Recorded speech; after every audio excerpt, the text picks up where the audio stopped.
नमस्कार, Manoj Tiwari talk show में आपका स्वागत है। आज मेरे साथ समाजवादी पार्टी के प्रत्याशी इलाहाबाद चित्रकूट झांसी मंडल के स्नातक निर्वाचन क्षेत्र से मान सिंह यादव जी हैं। डॉक्टर मान सिंह जी हैं। डॉक्टर मान सिंह से आज हम स्नातक क्षेत्र के निर्वाचन संबंधित तमाम बातों की जानकारी लेंगे। डॉक्टर साहब, आपका मनोज तिवारी टॉक शो में बहुत बहुत स्वागत है। Thank you. डॉक्टर साहब, सबसे पहले तो हम ये जानना चाहेंगे कि 10 जिले आते हैं, इलाहाबाद चित्रकूट झांसी मंडल में 10 जिले आते हैं, इतनी ज़्यादा पॉपुलेशन है, इतने लोग ग्रेजुएट हैं, लेकिन हमने सुना है कि केवल 1,65,000 या 70,000 टोटल वोटर हैं 10 जिलों में। ये जागरूकता जो है नहीं आ पाती है स्नातक क्षेत्र के जो मतदाता होते हैं, इसके पीछे क्या आप रीजन देखते हैं? दरअसल इसके पीछे जो सबसे बड़ा कारण है कि जनता का जो रुझान है या जो रुचि है वो इन चुनावों में नहीं हो पा रही है। कारण क्या कि जो प्रतिनिधित्व प्रणाली डेवलप हुई उसमें ये देखा गया कि भाई जैसे आपके जो लोकल MP MLAs होते हैं उनके माध्यम से आप लोगों ने देखा होगा कि भाई उनको ये लगता है कि हम अपने विधायक से ये काम करा दें। इसके लिए होता क्या है कि जो स्नातक MLC की जो भी सीटें होती हैं उनको जो व्यक्ति फेस कर रहा है या जो वर्तमान में उसको लीड कर रहा है वो जनता के अपेक्षाओं के प्रति कितना खरा उतर रहा है। नहीं तो जनता उनसे क्या अपेक्षा करती है? जनता कोई अपेक्षा नहीं करती, क्योंकि ये ऐसा चुनाव होता है, जनता तो पता ही नहीं पाती है। नहीं, आपका जो प्रश्न था हाँ, कि इसमें रुचि क्यों नहीं, तो मैंने ये कहा कि रुचि का जो संबंध है वो सीधे सीधे आपके काम से जुड़ा हुआ। बिल्कुल। अगर स्नातक MLC सदन में जैसे स्नातक शब्द जुड़ा हुआ है, स्नातकों की जो समस्याएं हैं, जो बेरोजगारी का मुद्दा है, या आप देखे होंगे कि बहुत सारी वैकेंसियां विज्ञापित तो कर दी जाती है लेकिन समय से वो उनको विज्ञापन पूरा नहीं हो पाता है। या आप देखे होंगे एक ये भी मुद्दा बहुत बड़ा है कि सपोज दैट आप इलाहाबाद के हैं, आपको अनावश्यक सेंटर बना के भेज दिया प्रतियोगी परीक्षा का आगरा। अब जब एक किसान का लड़का, एक मजदूर का लड़का यहाँ वो रह रहा है और उसको पता चला कि अब मुझे प्रतियोगी परीक्षा के लिए आगरा जाना है, तो जाहिर सी बात है उसके पास उतने संसाधन नहीं होते, उतनी उसकी व्यवस्थाएं नहीं होती है। ये सवाल मेरा होने जा रहा था आपसे कि स्नातक जो प्रतिनिधि होते हैं जी, क्या वो वास्तव में स्नातकों के लिए कुछ सोचते हैं कि वही तेल, वो बम्बा, सड़क और बिजली और इसी में पड़े रह जाते हैं? अभी तक जो रिजल्ट आए हैं उनको तो देख के लगता है कि उन्होंने बेरोजगारों के बारे में कभी नहीं सोचा। या तो अब चूंकि आप लोग मीडिया से हैं, आप लोग बेहतर जान रहे हैं, सारी चीजों पे पैनी नजर रखते हैं। हमने तो सदन में कभी नहीं ये सुना कि स्नातकों के बारे में कोई मुद्दा उन्होंने उठाया। और मैं आलोचना नहीं करना चाहता, लेकिन मुझे नहीं लगता कि कभी उठाया। मेरा ये कहने का मतलब है कि अगर आप निर्वाचन क्षेत्र में 10 जिले हैं जी, आप जनरल विधायक के पास अगर जाइए, जो इसका एक सीमित विधानसभा क्षेत्र होता है, जी, विधायक आप भी होते हैं, मतलब जो निर्वाचन क्षेत्र से चुने जाते हैं वो भी विधायक होते हैं। एक छोटा क्षेत्र का विधायक यहाँ भीड़ लगी रहती है, कोई उनके अपनी समस्या लेके जाता है, आपको वोट तो ललितपुर वाला भी देगा, आपको वोट झांसी वाला भी देगा। जी। लेकिन अगर आप निर्वाचित हुए तो वो अपनी समस्या के लिए कैसे आपके पास आएगा और किस समस्या को लेके आएगा कि मेरे यहाँ बम्बा लगवा दीजिए? नहीं, ये आपका प्रश्न बहुत अच्छा है। पहले तो मैं ये बता दूं कि आज कल आप भी देख रहे हैं कि हम आप यहाँ वार्ता कर रहे हैं किसी मुद्दे को लेकर के, तो जाहिर सी बात इसको लोग देख रहे हैं। बिल्कुल। जहाँ संचार के इतने सहज और सुलभ संसाधन उपलब्ध है, तो ऐसा नहीं है कि हर बात के लिए ललितपुर का व्यक्ति यहाँ आएगा। वो फोन कर सकता है, वो मेल मैसेज कर सकता है, मेल कर सकता है। तो पहली बात तो क्यों जरूरी नहीं है कि वो यहाँ आए। और दूसरी बात ये है कि ये डेमोक्रेसी में स्नातक बेरोजगारों का ये अधिकार है कि वो अपने MLC से ये प्रश्न कर सके कि आप हम लोगों के बारे में या हमारे मुद्दों के बारे में आप सदन में उठा रहे हैं कि नहीं उठा रहे हैं। आप खाली यदि परंपरागत बम्बा और प्रलोभन देकर के वोट को डाइवर्ट कराने का प्रयास कर रहे हैं। क्या आप वहां तक सीमित हैं? तो मुझे लगता है कि इन सब बारे में यही वजह है कि लोग रुचि नहीं लेते हैं जी। यहाँ तक कि हर 6 साल पे आप लोग 6 साल के लिए निर्वाचित होते जी, हैं। जी, जी, जी। हर 6 साल पे जो है स्नातकों की जो पुरानी वोटर लिस्ट होती है वो डिमोलिश कर दी जाती जी, है, जी। नए वोटर बनाने होते जी। हैं। तो होते देखा ही जाता है कि प्रत्याशी लोग अपने ढेर सारे वोट बनाते हैं कि मैं इतने वोट में जीत जाऊंगा, जी। क्योंकि अभी जानते समय पर हमको वोटर नहीं मिलेगा। जी जी तो मैं ये जानना चाहता हूँ कि मान सिंह जी ने जो है क्या, डॉक्टर साहब ने क्या जो है एक्सरसाइज किया है चुनाव में जाने के पहले? हाँ, मैं इस बारे में बता दूं कि हर व्यक्ति की, हर संगठन की एक क्षमता होती है काम करने की। एक आपको टारगेट दिया जाता है कि सपोज दैट आप खाना खाते हैं तो मुझे लगता है कि जितना आपका वो है कैपेसिटी उतना ही आप खा पाते हैं। तो उसी तरह वर्क प्रणाली होती है। मुझे टारगेट दिया गया, माननीय राष्ट्रीय अध्यक्ष जी ने डिसाइड किया कि आपको स्नातक एमएलसी इलाहाबाद झांसी खंड का चुनाव लड़ना है। तो मैं संगठन के माध्यम से, समाजवादी पार्टी, व्यक्तिगत अपने अप्रोच या शिक्षक संगठनों के माध्यम से प्रयास किया कि बेहतर वोटर बन सके अधिक से अधिक। हाँ। और मुझे लगता है इसमें काफी हम लोगों ने सफलता पाई है। अच्छा डॉक्टर साहब, मैं ये जानना चाह रहा था कि शिक्षा क्षेत्र में इसके पहले आपका क्या योगदान है? हाँ, ये आपने बहुत अच्छा क्वेश्चन किया। और मैं बता दूं कि मैं जब सिविल की तैयारी कर रहा था स्टूडेंट के रूप में, तो 2005-06 में मेरा चयन माध्यमिक शिक्षा सेवा चयन बोर्ड से हुआ शिक्षक के लिए। और कुछ ऐसी तकनीकी समस्याएं उत्पन्न हुई जिसके माध्यम से लगभग 10,000 टीचरों को चयनित होने के बाद बाहर कर दिया गया कि आप गवर्नमेंट की पॉलिसी की वजह से? नहीं, गवर्नमेंट की पॉलिसी नहीं, ये चयन बोर्ड और मैनेजमेंट के द्वारा जो पद विज्ञापित होते थे उनमें वो ट्रांसफर करा लेते थे। तो ये विज्ञापित पद नहीं थे इनके पास, लेकिन सिलेक्शन तो इन्होंने कर लिया। तो उस मुद्दे को लेकर के एक संघर्ष समिति बनी चयन बोर्ड की, और उस संघर्ष समिति का मुझे अध्यक्ष बनाया गया। और मैं 2 साल यानी 6 और 7, 2006 और 7 में मैं 2 साल लगातार टेंट, दीपावली, दशहरा, कोई कंटिन्यू चयन बोर्ड में ये टेंट डाला और अनशन में बैठा।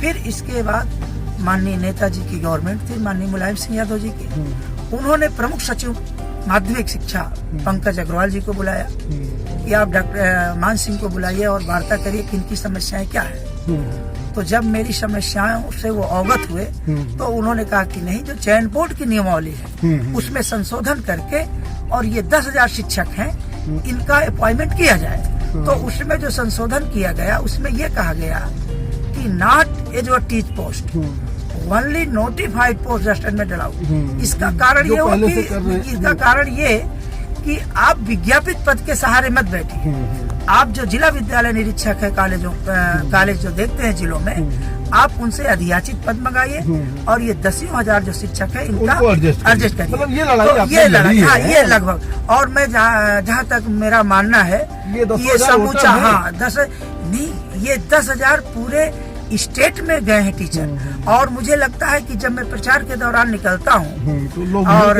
मैं नाम भी ले सकता हूँ कि जैसे अभी मैं एक दिन सेवा समिति गया तो वहाँ जीपी वर्मा जी हैं, महेंद्र जी हैं। तो मतलब तो उन्होंने कहा कि ये हमारे, हाँ कि हम लड़ाई लड़ी जी जी, वो कहते हैं कि हमारी वही। अच्छा नेताजी, मैं ये जानना चाहता हूँ कि डॉक्टर मान सिंह का जो है लड़ाई मुख्यतः किससे होगा? जगदीश शर्मा जो पुराने लीजेंड है या फिर हरिचंद पटेल से?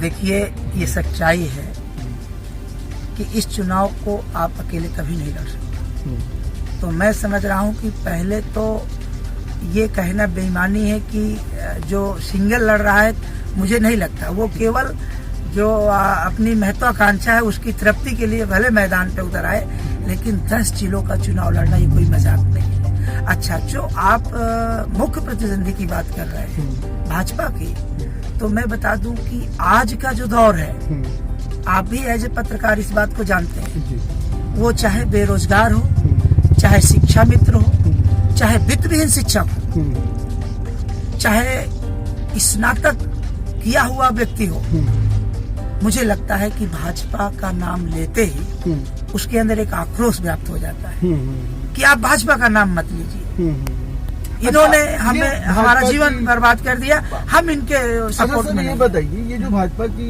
कानून व्यवस्था या और सारी चीजें चल रही हैं, ये स्नातक क्षेत्र को किस तरीके से प्रभावित करेगा चुनाव?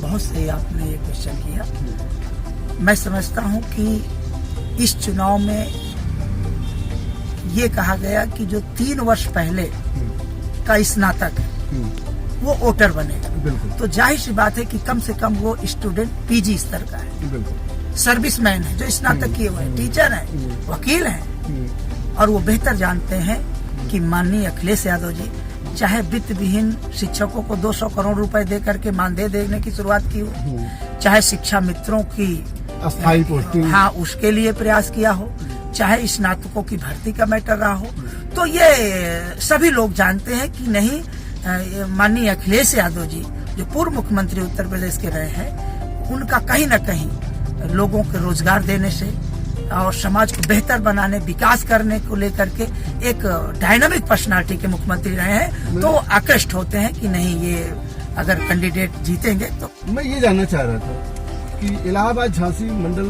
के स्नातकों को समाजवादी पार्टी प्रत्याशी डॉक्टर मोहन सिंह जी इसकी तरफ से क्या संदेशा मिल सकता है, क्या उनके लिए वायदे आप करना चाहते हैं? बिल्कुल बॉस, मैं अपने घोषणा पत्र में माननीय राष्ट्रीय अध्यक्ष अखिलेश यादव जी के निर्देशानुसार, माननीय प्रदेश अध्यक्ष नरेश उत्तम पटेल जी के निर्देशानुसार ये बहुत सोच समझ करके कि आज की डेट में लगभग 2000 शिक्षा मित्र आत्महत्या कर चुके हैं, तो निश्चित तौर पर सदन में मैं जाऊंगा तो लगातार मांग करूंगा उनके सम्मानजनक मानदेय के लिए, नौकरी के लिए। और सरकार यदि हमारी 2022 में पूरा हम आश्वस्त हैं कि सरकार बनेगी, तो शिक्षा मित्रों के लिए, और जो 200 करोड़ रुपए वित्त विहीन शिक्षकों के लिए माननीय राष्ट्रीय अध्यक्ष जी ने शुरुआत किया था, उनकी सर्विस बुक तैयार करना, उनको सम्मानजनक वेतन निर्धारण करवाना, और जो स्नातक बेरोजगार हमारे हैं उनके लिए निश्चित कैलेंडर के अनुसार भर्ती के द्वारा उनको विकास की मुख्यधारा से जोड़ना, और जो स्नातकों की ये समस्याएं हैं कि इलाहाबाद के व्यक्ति को कहीं आगरा, कहीं मुरादाबाद सेंटर, सेल्फ सेंटर या जो है, तो मैं स्थानीय सेंटर, मैं स्थानीय सेंटर के लिए प्रयास करूंगा। अभी आपने कहा कि 2022 में आपको भरोसा है कि समाजवादी पार्टी की उत्तर प्रदेश में सरकार बनेगी। मैं ये जानना चाहता हूँ इसके पीछे, इस भरोसा के पीछे आधार क्या है? क्योंकि गठबंधन अभी हुआ था लोकसभा में, वो सफलता तो नहीं मिली, आज गठबंधन भी टूट गया है बहुजन समाज पार्टी से, तो समाजवादी पार्टी के पास क्या आधार है कि 2022 में सरकार बनेगी? मैं समझता हूँ कि आज जो स्थिति अपने प्रदेश की है, आप ये बताइए कि 2000 शिक्षा मित्र आत्महत्या किए, क्या उनके अंदर आक्रोश नहीं है कि माननीय अखिलेश यादव जी पुनः मुख्यमंत्री बने? क्या वित्त विहीन शिक्षक, उनके अंदर आक्रोश नहीं है? क्या किसान जो आज लगातार आत्महत्या कर रहा है, नौजवान बेरोजगार आत्महत्या कर रहा है, क्या उसके अंदर ये आक्रोश नहीं है कि समाजवादी पार्टी की सरकार बने? तो आप ये देखिए कि जो इनका नैरेटिव है, भारतीय जनता पार्टी के जो कार्य हैं, वो लगातार जन और जनता विरोधी है। तो ये सारी चीजें, और जो माननीय राष्ट्रीय अध्यक्ष जी के द्वारा विकास के क्षेत्र में, रोजगार के क्षेत्र में, जनता के भलाई के क्षेत्र में, मैं तो कहता हूं कि अगर मैं साक्षात्कार इसी पर देने लगूं तो चाहे वो 100 डायल हो, चाहे 108 एम्बुलेंस हो, चाहे 102 हो, तो जो विकास का मानक माननीय राष्ट्रीय अध्यक्ष जी ने जो तय किया था, आज जनता उसको याद करके पुनः ये कह रही है कि नहीं, माननीय अखिलेश यादव जी को 2022 में देश में आज राजनीति चल रही है, जिस तरीके से पोलराइजेशन किया जा रहा है, ऐसे में आपको क्या लगता है कि पोलराइजेशन में कहाँ समाजवादी पार्टी, बहुजन समाज पार्टी या कोई और टिक पा रहा अगर गठबंधन नहीं करता? देखिए, मैं तो ये कहूँगा कि आप खाना खाते हैं, संवाद करते हैं, उसकी भी एक सीमा होती है। तो ये जो पोलराइजेशन की आप बात कर रहे हैं, ये जनता भली भांति समझ गई है कि अभी मैं एक आपको उदाहरण बता दूं कि संविधान के अनुच्छेद 5 से अनुच्छेद 11 में ये विस्तृत उल्लेख किया गया है कि भारत का कौन नागरिक होगा, कौन नहीं होगा, किसे देश से बाहर निकाला जाएगा, किसे अंदर लाया जाएगा। लेकिन या तो फिर हम संविधान को नहीं मानते। तो जनता ये समझ गई है कि जो भारतीय जनता पार्टी का पोलराइजेशन का तरीका है वो कहीं ना कहीं संविधान और जन विरोधी है। तो आप जनता को बहुत ज्यादा दिनों तक बेवकूफ नहीं बना सकते। जी जी, जनता समझ चुकी है। मैं अब डॉक्टर मान सिंह से ये जानना चाहूंगा कि स्नातक क्षेत्र में जो अभी तक परंपरागत रहे, बम्बा लगवाने वाले आते थे या हैंड पाइप वाले या स्कूलों को डोनेशन देके फिर वापस लेने वाले, कमीशन खोरी भी बहुत चलती है, ऐसा लोग कहते हैं। अब क्या है हकीकत भगवान जाने। मेरा ये कहने का मतलब है कि स्नातक क्षेत्र के कल्याण के लिए आपने जो सोचा है, अब इलाहाबाद में मात्र 67,000 हमने सुना 70,000 वोटर है स्नातक क्षेत्र के, लगभग 63,000 वोटरों को निकालना, वोट डलवाना, ये कितना टफ काम है? मैं समझता हूँ कि समाजवादी पार्टी के जो कार्यकर्ता हैं, जो संगठन है, उनके लिए कोई ये बहुत बड़ी चुनौती नहीं है। आज हमारा हर कार्यकर्ता वो कमर कसकर बैठा है और लगातार वो जनसंपर्क कर रहे हैं। जैसा कि आपसे जब मेरी वार्ता हो रही थी तो मैं कौशाम्बी दौरे में था, वहाँ सब बिंदुओं पर विस्तृत चर्चा होने के बाद जाहिर सी बात है कि आप जान ही रहे हैं कि समाजवादी पार्टी एक ऐसी पार्टी है कि कार्यकर्ताओं का जहां पर मान है, सम्मान है, और जहां कार्यकर्ताओं के अंदर एक जोश है कि नहीं ये काम हमें करना। अब मेरा अंतिम सवाल यही रहेगा कि आप अपना प्रतिद्वंदी किसको मानते हैं? मान सिंह अपना प्रतिद्वंदी किसको मानते हैं, एकदम शर्मा या हरिचंद पटेल? देखिए, मैं जो समाजवादी पार्टी या जो मेरा शिक्षा जगत में त्याग और कार्य रहा, उसको देखते हुए अभी हमारा प्रतिद्वंदी कोई नहीं है। हम बहुत ही जन समर्थन और जो हम लोगों का ये प्यार और सम्मान जो सब लोग मिल करके एक उत्साह और उत्सव के तरीके ये चुनाव को ले रहे हैं, मैं समझ रहा हूँ कि आसानी से समाजवादी पार्टी का कैंडिडेट जीतेगा, कोई प्रतिस्पर्धा नहीं। डॉक्टर साहब, एक रैपिड क्वेश्चन होगा, एक शब्दों में आप आंसर जी। उत्तर प्रदेश की सरकार को आप 10 में कितना नंबर देंगे? मैं समझता हूँ कि उत्तर प्रदेश सरकार सर, एक शब्द, 2 शब्दों, कोई काम नंबर वाला इन्होंने किया ही नहीं है, तो नंबर तो इनको मिलना ही नहीं चाहिए। कानून व्यवस्था की हालत को आप क्या? लाइन ऑर्डर आप देखिए 0 है। आप 8-9 साल बच्चियों का बलात्कार करके, गला काट करके मार दिया जा रहा है और इनके चिन्ह में 2022 में उत्तर प्रदेश में किसकी सरकार बनेगी? 2022 में माननीय राष्ट्रीय अध्यक्ष अखिलेश यादव समाजवादी पार्टी की सरकार बनेगी। आपको 2024 के इलेक्शन क्या लगता है? 2024 का इलेक्शन आप देखिएगा कि निश्चित तौर पर यहाँ भाजपा का सफाया हो जाएगा। ये नागरिकता संशोधन अधिनियम कहाँ तक सही है? ये नागरिकता संशोधन अधिनियम ये कतई, अगर ये नागरिकता संशोधन अधिनियम को जो सही ठहरा रहे हैं, इसका मतलब वो संविधान को नहीं मान रहे हैं या संविधान को वो नहीं जान रहे हैं। डॉक्टर मान सिंह जो है कितने घंटे सोते हैं?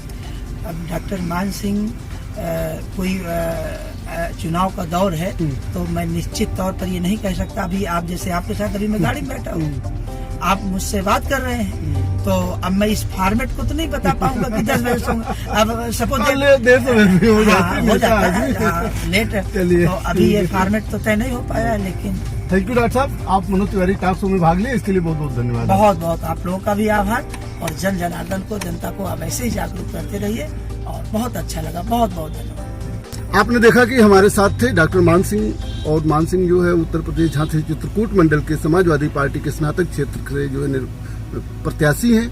इनका कहना है कि 2022 में अखिलेश की सरकार बनेगी यहाँ उत्तर प्रदेश में, क्योंकि जो सम्मान कार्यकर्ताओं को समाजवादी पार्टी में मिलता है वह कहीं मिलता नहीं है। आप देखते रहिए मनोज तिवारी टॉक शो, और हम आपसे जल्द मुलाकात करवाएंगे अन्य नेता से।